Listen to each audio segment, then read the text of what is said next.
Now we are going to discuss the next topic connected to this chapter itself, and that is this: restoring benefit received under an agreement discovered to be void or contract becoming void. There are two terms here now. एक कौन सा agreement है? Agreement discovered to be void, and दूसरा क्या है? Contract becoming void. इन दोनों terms को समझ लीजिए पहले. तो there are two terms on the board. अभी आपके सामने बोर्ड पर दो टर्म है. Two terms are there. पहली टर्म क्या है? Agreement discovered to be void. एक एग्रीमेंट जिसको वॉइड डिस्कवर किया गया है. देखो वर्ड क्या है? डिस्कवर. तो पहले इसका मतलब समझाता हूं आपको मैं. So let me explain the meaning of this first. पहले समझा चुका हूं एक बार. जैसे एक था देवू, उसकी शादी, he was married to Paro. Devu was married to Paro. Later on he married with Chandramukhi. Got it? तो Chandramukhi later on discovered that he was already married to Paro. When you say discover something, it is already existing, but you discovered later on. जो चीज पहले से थी उसको आज आपने discover किया है. It means the word discover itself indicates it was existing earlier to this discovery. जब हम कहते हैं जिसको डिस्कवर किया, खोज लिया गया, खोज का मतलब वही चीज खोजी जाएगी जो पहले से थी. आपने इसको क्रिएट नहीं किया, इट वॉज एग्जिस्टिंग. जैसे कि मैंने अभी बताया आपको, बताया ना. दूसरा किरदार ढूंढ लेते हैं. जैसे निक्की है ना. निक्की, एक निक्की नाम की जो लड़की है, ये बहुत समझदार है. ठीक है, टैलेंटेड है, इंटेलिजेंट है, एक ही बारे में बात समझ जाती है. सही.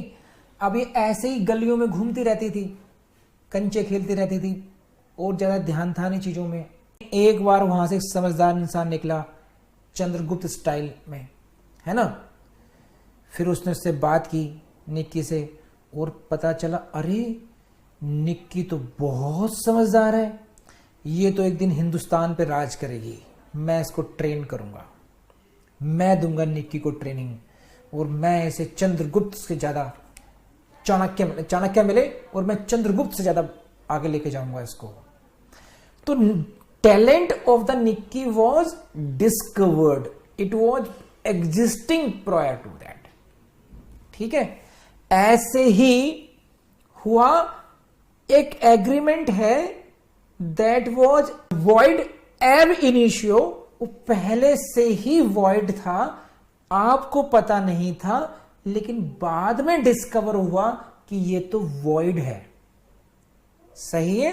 हाँ या ना बताइए. डिस्कवर्ड वॉइड का मतलब समझ आया आपको? So there is a word contract becoming void, और एक है discovered void. In case of discovered void means the agreement was void ab initio. See the board.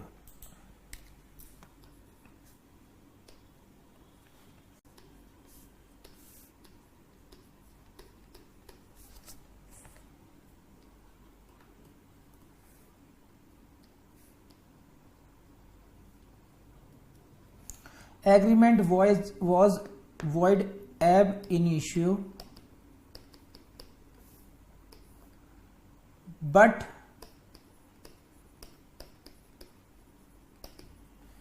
parties discovered it later on. बाद में पता चला पार्टीज को. ये समझो,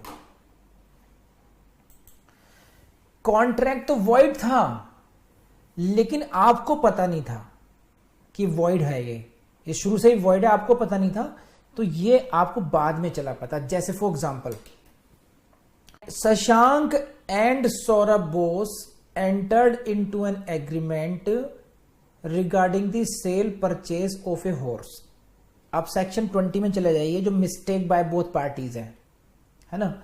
दोनों ही पार्टीज मिस्टेकन बिलीफ में है कि जो घोड़ा है वो साउंड है, वो जीवित है, लेकिन जिस समय उन्होंने कॉन्ट्रैक्ट किया तब तक घोड़ा मर चुका था। Both parties were unaware of the fact that horse had already died but they entered into an agreement. तो this was a contract which was void ab initio but the parties discovered later on। उसको बाद में चला, parties को बाद में पता चला। तो this is the case of discovered. You got it? बात समझ में आई अब? This is the case of discovered void. एक है बिकमिंग वॉइड।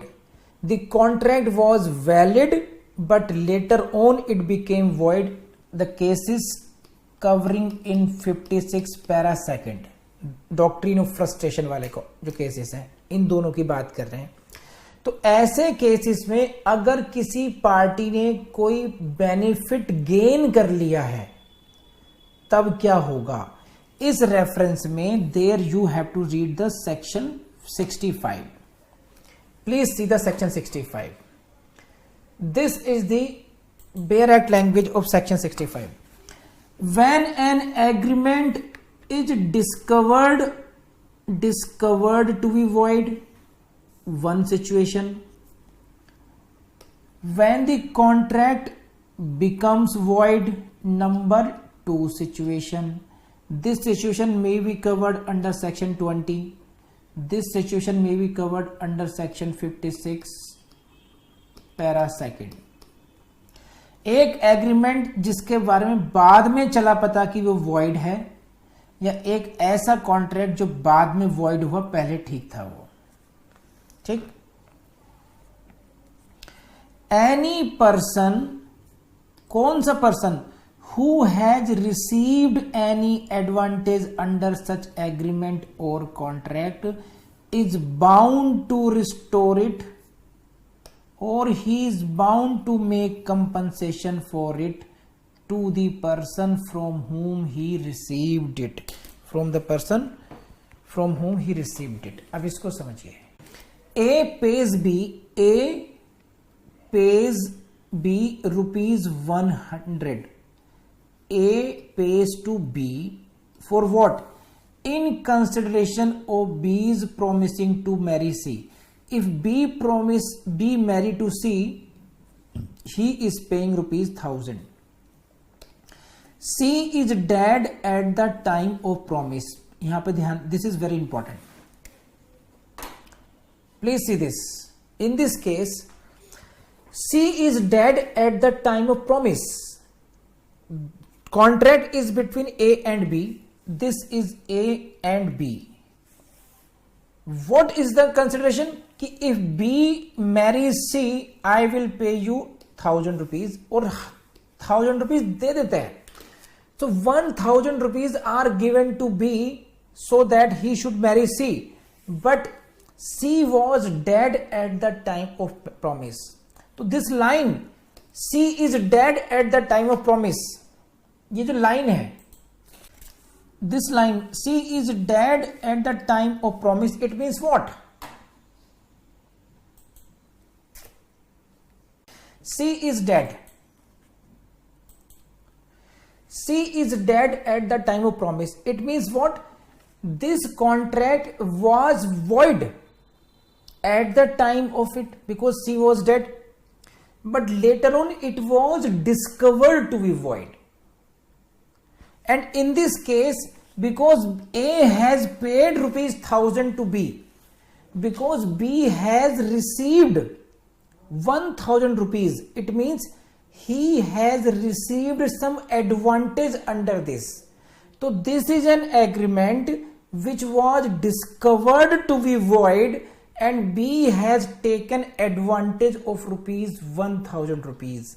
ये वो एग्जाम्पल है जिसमें एक एग्रीमेंट वॉइड डिस्कवर हुआ, वो पहले से ही वॉइड था, लेकिन वो वॉइड डिस्कवर बाद में हुआ, लेकिन बी 1,000 रुपए का लाभ इसमें ले चुका था। अब सेक्शन 65 को आप समझिए।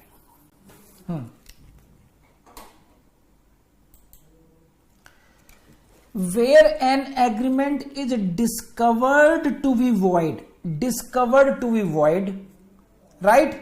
इस वाली कैटेगरी में आ गई। And any person here, this is B. B is the person who has received any advantage, means 1,000 rupees in this case under such agreement.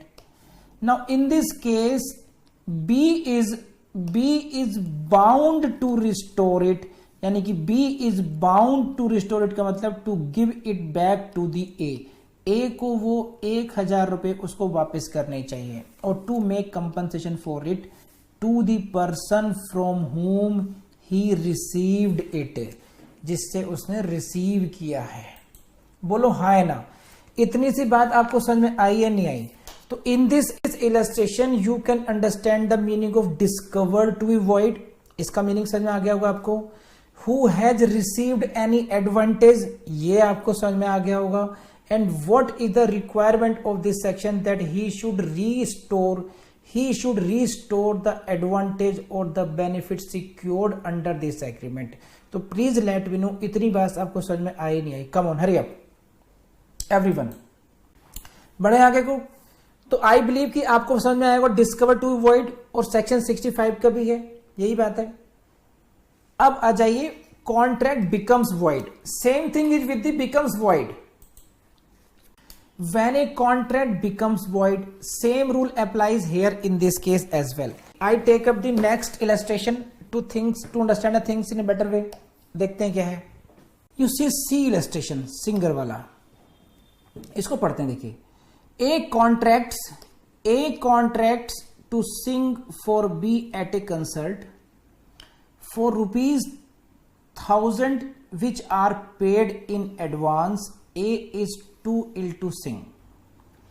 अब ये देखिए, A is not bound to make compensation to B for the loss of profits which B would have made if he had been able to sing, but must refund to B 1,000 rupees paid in advance. इसको समझते हैं। देखिए, this is illustration C to section 65। ये क्या है? देखिए,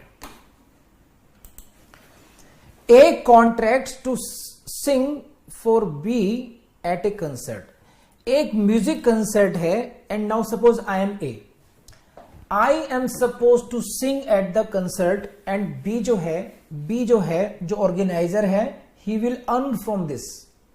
ऐसा होता है। जैसे मान लीजिए आप लोगों ने अमिताभ बच्चन को बुला लिया कोई परफॉर्मेंस देने के लिए, या किसी म्यूजिशियन को बुला लिया गाने के लिए, उस तरीके से, और जो पेमेंट है वो एडवांस कर दी गई। In this illustration ₹1,000 were paid in advance and A is too ill to Singh.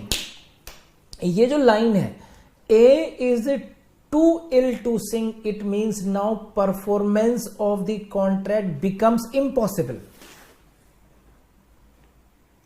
Got it? इस केस में जो परफॉर्मेंस है कॉन्ट्रैक्ट की, अब वो हो ही नहीं सकती, इम्पॉसिबल होगी। डॉक्ट्रिन ऑफ फ्रस्ट्रेशन अप्लाइड होगी यहां पर। तो it is the case when contract becomes void. ये जो लाइन है सेक्शन 65 का जो सेकंड फ्रेज था, ये वाला, when the contract becomes void. When a contract becomes void, जब सिंगर बीमार हो गया और वो नहीं गा सकता, तो then in that case contract becomes void because of the doctrine of frustration. Did you get it or not? हाँ या ना बताइए। And now he is the person who has got any advantage. He has received ₹1,000. And that person is bound to restore it. उसको 1,000 रुपए वापिस करने होंगे।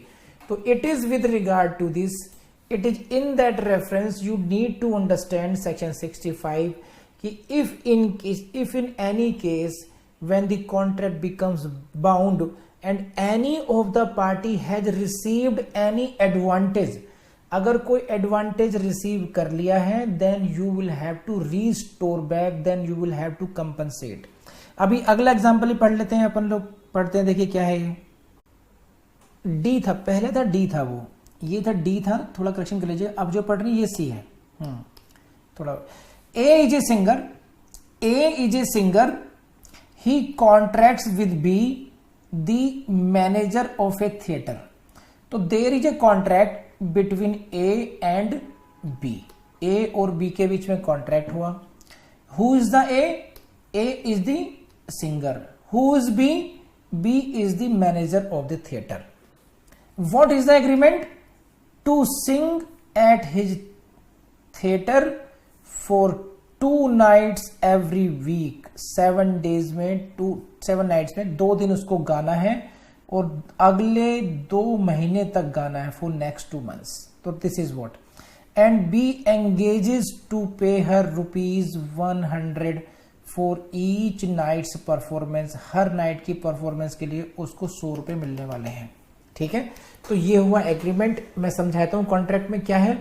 एक कलाकार है, वो म्यूजिशियन है, गायक है, वो थिएटर के मैनेजर से कॉन्ट्रैक्ट करते हैं कि मैं आपके यहाँ हर वीकेंड पे सैटरडे संडे गाऊंगा, अगले 2 महीने तक गाऊंगा और उसको मिलेंगे 100 रुपये प्रति पर परफॉर्मेंस मिलेंगे उसको। ये बात समझ में आ गई। ये इन दोनों के बीच में एग्रीमेंट हो गया। क्या हुआ इसमें आगे, ऑन द 6th नाइट, जो 6th नाइट है, ठीक है, a wilfully absents herself from the theatre, यानी कि वो जानबूझ करके वहां से उससे एब्सेंट होती है सिंगर। वो be in consequence resigns the contract, be must pay a for the 5 nights on which she had some.